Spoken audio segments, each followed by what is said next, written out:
सराफा व्यापारी एसोसिएशन लगातार अपने हक की लड़ाई पिछले 3 वर्षों से लड़ रहा है। अब इनकी यह मांग है कि यहाँ पर जो लगने वाली चौपाटी है उसे जल्द ही हटा दिया जाए। हालांकि पिछले दिनों सराफा व्यापारी एसोसिएशन और चाट चौपाटी एसोसिएशन के बीच मीटिंग हुई थी, उसमें कुछ निर्णय हुए हैं। इसमें 80 दुकानें हटाने का निर्णय लिया गया है, लेकिन अब तक नहीं हटाई गई है। हमारे साथ सराफा व्यापारी एसोसिएशन के हुकुम सोनी जी हैं, हम उनसे जान लेते हैं किस तरह की ये पूरी लड़ाई है और कितने वर्ष हो गए हैं और अब क्या स्थिति है। हुकुम जी, लंबे समय से आप प्रयासरत हैं कि यहाँ से चौपाटी हट जाए, क्योंकि यहाँ पर कहीं हादसा भी होता है, आए दिन लड़ाई झगड़े विवाद और कई अनैतिक कार्य भी यहाँ पर देखे जाते हैं, छेड़छाड़ जैसी घटनाएं भी होती है। किस तरह की मांगे हैं और आगे किस तरह का निर्णय लिया गया है? 3 वर्षों से हम ये लड़ रहे हैं। हमने जो कहा था कि चौपाटी सराफे से हटाई जाए, तो एमआईसी की मीटिंग में तय हुआ कि 80 दुकानों को चिन्हित किया है कि ये 80 दुकानें लगेगी। वो करीबन 3 महीने होने आ गए, अभी तक कागजी कार्रवाई है और अभी तक उनको निर्णय नहीं लिया कि 80 दुकानदार कौन है और कैसे है। और जो हमने सराफे में हमारे व्यापारी वर्ग है उनसे भी निवेदन किया कि आप 1 तारीख तक हमारे जो भी चौपाटी आप लगवाते हैं और जिनका आप किराया वगैरह जो भी नॉमिनल रेट लेते हैं उसको बंद कर दें और उनको मना कर दें कि 1 तारीख से चौपाटी नहीं लगेगी। तो हमारी जो मांग है कि 80 दुकानें ठीक है लग जाए, पर वो 80 दुकानें कब 125 150 जाएंगी इसका कोई तय नहीं है, क्योंकि सभी अपने अपने हिसाब से चलेंगे कि ये मेरा बंदा है, ये मेरा बंदा है, और फिर वो 150 दुकानें लग जाएगी। और आज की जो परिदृश्य हम देख रहे हैं सराफे चौपाटी का, जो परंपरागत पहले पुरानी चौपाटी थी और आज में बहुत अंतर है। क्योंकि पुराने लोग जब आते थे, अच्छे लोग सब भी लोग आते थे यहाँ, रात को 2-2 3-3 बजे विचरण करते थे, एंजॉय करते थे। पर आज जो देख रहे हैं कि पूरा दृश्य खतरनाक हो गया है। रात को पैदल चलने की जगह नहीं, दोनों साइड चौपाटी लग जाती है और भीड़ इतनी रहती है पूछो मत।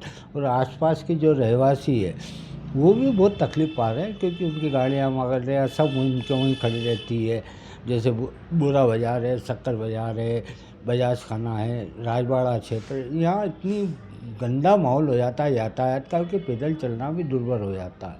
और रात को जो 11 बजे पश्चात लड़के लड़कियां आते हैं और जो न्यूसेंस होता है, जो कि यहाँ पे असामाजिक तत्वों का और आपराधिक प्रवृत्ति के लोगों का जमावड़ा हो जाता है, और वो दारू पी के दंगल करते हैं या बदमाशी करते हैं, हुड़दंग करते हैं। लड़कियां देखो तो हुड़दंग करती है।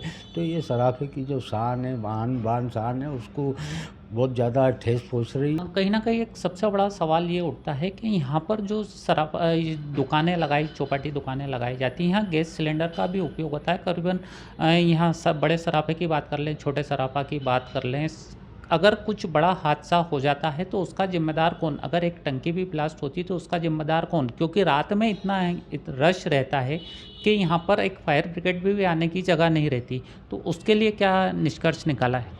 देखिए, सराफा में करीबन 5,000 10,000 तो बड़े सराफे, छोटे सराफे में कारीगर है, बंगाली कारीगर, जो कि स्वर्ण आभूषणों का व्यवसाय करते बनाते हैं। उसके लिए भी गैस सिलेंडर लगता है, उसमें तेजाब वगैरह भी रहता है, कई अन्य अग्निशामक जो धातु है, वस्तु है, वो रहती है शामिल। और ये जो सराफे में चौपाटी लगाते हैं उनमें भी रहती है। वहाँ करीबन 80-90 गैस तो मान के चलो गैस की टंकियाँ रहती है। उसका कभी कल से कोई हादसा होता है तो इसके जिम्मेदार तो कोई सराफा बाज़ार तो रहेगा नहीं। अब प्रशासन को जागरूकता लाना चाहिए, ऐसा हरदा जैसा कोई माहौल नहीं बन जाए या ऐसी कोई घटना घटित नहीं हो जाए। यही उद्देश्य लेके सुरक्षा की दृष्टि से हम चाहते हैं कि ऐसी शिफ्टिंग करें जहाँ की सुरक्षा भी हो, जो कि पाइप जगह आसानी से उस जो हादसे को कंट्रोल कर सके। यहाँ हादसे को कंट्रोल करने की जगह ही नहीं है, इतनी सकड़ी जगह है कि भगदड़ जिस दिन कुछ भी अनहोनी घटना हुई उस दिन इंदौर शर्मनाक कह सकते हो इसी घटना घटित हो जाएगी। कि हम तो ठीक है कि सराफे वैसे ही, हम तो खुद ही बहुत शर्मनाक घटना को खेद महसूस करेंगे, पर इंदौर शहर के रहवासी और प्रशासन क्या करेगा ये समझ के बाहर है। आज जो हम देख रहे हैं उसको यहाँ से पूरी तरह से सराफा चौपाटी हट जाए तो बहुत अच्छा रहेगा। ये सराफे के लिए, इंदौर शहर के लिए बहुत अच्छी बात रहेगी। निश्चित रूप से जिस तरह से सराफा बाज़ार जो रात में गुलजार रहता है, अब वो कहीं ना कहीं बंद होने वाला है। फिलहाल अब ये देखना ये होगा कि जिस तरह से सराफा एसोसिएशन ने 1 तारीख तक का इन चौपाटी वालों को समय दिया है, आगे किस तरह की कार्रवाई होती है। फिलहाल हम कुछ और व्यापारियों से बात करेंगे, उनका क्या कहना है। देखिए, सबसे पहली बात तो शुरुआत ये है कि अपन चाट चौपाटी हटाना नहीं चाहते हैं, उसको व्यवस्थित जगह शिफ्ट करना चाहते हैं। अपनी शुरुआत ये हैगी कि हम जो है ना, क्योंकि यहाँ पे पहले 10, 20, 25, 50 दुकान लगती थी, अब यहाँ पे 200, 250, 300 दुकान लग गई, तो समस्या वहाँ पैदा हो रही है। तो हम उस समस्या का जो है हल चाहते हैं। यहाँ पे न तो इस प्रकार से व्यवस्थित सुरक्षित जगह रह गई है सराफा बाज़ार में चौपाटी की, कि यहाँ पे जो है 300 दुकानें लगे और चौपाटी वाले भी सुरक्षित रहें, और यहाँ आने वाले जो है जन समुदाय जो भी है, यहाँ पे जो पब्लिक आती है, जो अतिथि लोग आते हैं यहाँ पे भोजन करने के लिए, खाने के लिए, व्यंजनों का आनंद लेने के लिए, वे परेशान हो या सराफा व्यापारी परेशान हो, तो कहीं ना कहीं समस्या का निदान हम चाहते हैं। बार बार प्रशासन भी कह रहा है कि 80 लोगों को चिन्हित करके जो है यहाँ से बाकी के लोगों को हटा दिया जाए। हम प्रशासन से चाहते हैं कि 80 लोगों को चिन्हित ना करते हुए सभी को व्यवस्थित तरीके से, जितने लोग यहाँ पे चौपाटी की दुकानें लगा रहे हैं, मैं कह रहा हूँ और भी जिनका मन हो लगाने का 10, 20, 50, 100 उनको भी साथ में ले लें। 300, 400 दुकान की व्यवस्थित जगह जो है देख लेवे। देखिए, हम भी प्रयास कर रहे हैं, ये काम चौपाटी वालों का है, लेकिन एसोसिएशन भी जो है लगातार प्रयास कर रहा है। हम भी जो है जगह देख के आए, और अभी भी हम जो है 10-15 मिनट बाद आपको एक जगह देखने के लिए हम जा रहे हैं। कलेक्टर ऑफिस के सामने वहाँ पे है, किसी ने बताया है कि यार इस प्रकार से वहाँ पे व्यवस्थित हो जाएगी और वहाँ पे पार्किंग भी मिल जाएगा, ये भी हैगा। तो हम खुद भी चाहते हैं और ये भी चाहते हैं। तो हमारा उद्देश्य हैगा कि कहीं भी व्यवस्थित जगह चौपाटी लगे, जहाँ सुरक्षा के प्रबंध हो, गैस लाइन हो, ताकि किसी प्रकार की घटना दुर्घटना जो संभावित हो रही है वो ना घटे। बस हमारा उद्देश्य ये है। हमारे साथ सराफा एसोसिएशन के बातचीत के बाद हमारे साथ चाट चौपाटी एसोसिएशन के राम गुप्ता भी मौजूद हैं, हम उनसे बात कर लेते हैं। भाई साहब, जिस तरह से अब ये विरोध चल रहा है, किस तरह से देखते हैं पूरे विरोध को, अब आगे किस तरह का निष्कर्ष निकाला जाएगा? देखिए, हम जो चौपाटी लग रही है वो हमारे अन्नदाता हैं। शुरू से हमारे पिताजी के आगे पिताजी को दुकान दी थी उनके पिताजी ने, तो ये परंपरा चली आ रही है। हम भी चाह रहे हैं जैसा वो बोल रहे हैं वो सही है, और हम चाह रहे हैं कि जो पारंपरिक चीज़ें वही रहे, जिसमें 80 लोग हैं, हमारा नाम है। हम 80 के फेवर में कि अगर हम उनसे हाथ जोड़ के निवेदन करेंगे कि एसोसिएशन वालों से कि 80 दुकानों को रहने दें, और उसकी जवाबदारी हम ले रहे हैं, कोई नुकसान से कुछ नहीं होगा।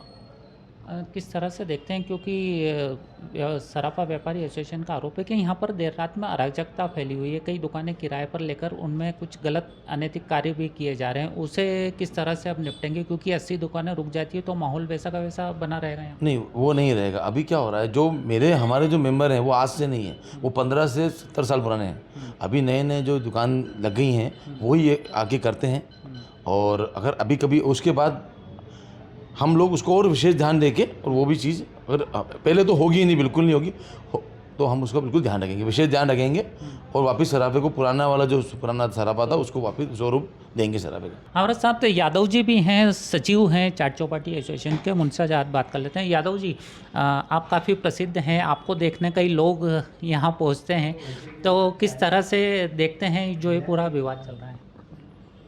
लोग ये जो सराफा चौपाटी है ये आज नहीं बरसों से 100 साल के समथिंग पहुंच गई है, और ये सोना चांदी जवाहरात एसोसिएशन के सहयोग से ही, मतलब इन लोगों ने जैसे राजा महाराजाओं के टाइम पे, अब ये हमारी तो नहीं है, हमको तो 25-30 साल हुआ, हमारे दादाजी जब लगाते थे, फिर हमारे पिताजी ने लगाई, और अब हम मेंटेन कर रहे हैं इसको। तो ये सोना चांदी के व्यापारी और चाट चौपाटी वाले बिल्कुल, मतलब ये समझ लीजिए कि बिल्कुल भाई, सोना चांदी के व्यापारी लोग जब दुकान मंगल करके जाते थे, उसके बाद चाट चौपाटी वाले कुछ ही दुकानदार थे। पहले सराफा भी इतना बड़ा नहीं था और इस पोजीशन पे नहीं था। आजकल तो सोशल मीडिया से इतना वायरल हो गया है कि हाँ, कस्टमर आते हैं देश से विदेश से, बहुत दूर दूर से कस्टमर आते हैं यहाँ पे। तो ये सिर्फ जो फेमस हुआ है ये मालवा का जो व्यंजन है भाई, रबड़ी, जलेबी, मालपुआ, भुट्टा की से, कुल्फ़ी है, आइसक्रीम है, मतलब जो गराड़ू है, मतलब जो पुराने खाद्य पदार्थ जो यहाँ बिकते थे, मालवा की पहचान थी, पोहा, जलेबी, बहुत सारे आइटम है ऐसे जो यहाँ बिकते थे। अब वही चीज़ क्या हो रही है कि ये चाइनीज़ है, वो बहुत सारे मोमोज क्या मालूम अटरम शटरम भाई साहब बहुत सारे आइटम बिकने लग गए हैं, तो उसके कारण जो सराफा की गरिमा खराब हुई है और लोग आते हैं और यही आजकल बच्चे भी ट्रेंड हो गया है कि फास्ट फूड खाना, तो फास्ट फूड के खाने के बाद में वो जो सराफा मालवा के व्यंजन थे उसकी लुफ्त ले ही नहीं पाते हैं और इस कारण से सराफा की गरिमा और सराफा इतना बढ़ गया है कि इसको अब बिल्कुल नियंत्रित करना बहुत ज़रूरी हो गया है। और हम सोना चांदी व्यापारी एसोसिएशन से यही निवेदन करते हैं कि हाँ, जो हमारा मालवा के व्यंजन हैं जो बरसों से हमारे बाप दादा के समय से लगे आ रहे हैं उन्हीं को रहने दीजिए, ये हम निवेदन करने आए। जय श्री महाकाल। निश्चित रूप से कहीं ना कहीं जिस तरह से ये जो पूरा दोनों एसोसिएशन के बीच विवाद चल रहा है, जल्द ही इस पे विराम लगने की उम्मीद बताई जा रही है। फिलहाल चौपाटी एसोसिएशन के लोगों ने भी सराफा व्यापारी एसोसिएशन से निवेदन किया है कि जो दुकानें हटाने के लिए जो लड़ाई लड़ी जा रही है वो कहीं ना कहीं उसे रोक दिया जाए। फिलहाल देखना ये होगा कि इस पूरे मामले पर कब पटाक्षेप हो पाएगा। कैमरा पर्सन भरत नरवरे के साथ सचिन शर्मा, समय नाउ, इंदौर। प्योर श्योर दूध और घी, माँ के प्यार सा, मिलावट से दूर, भरोसे से भरपूर, प्योर भी श्योर भी।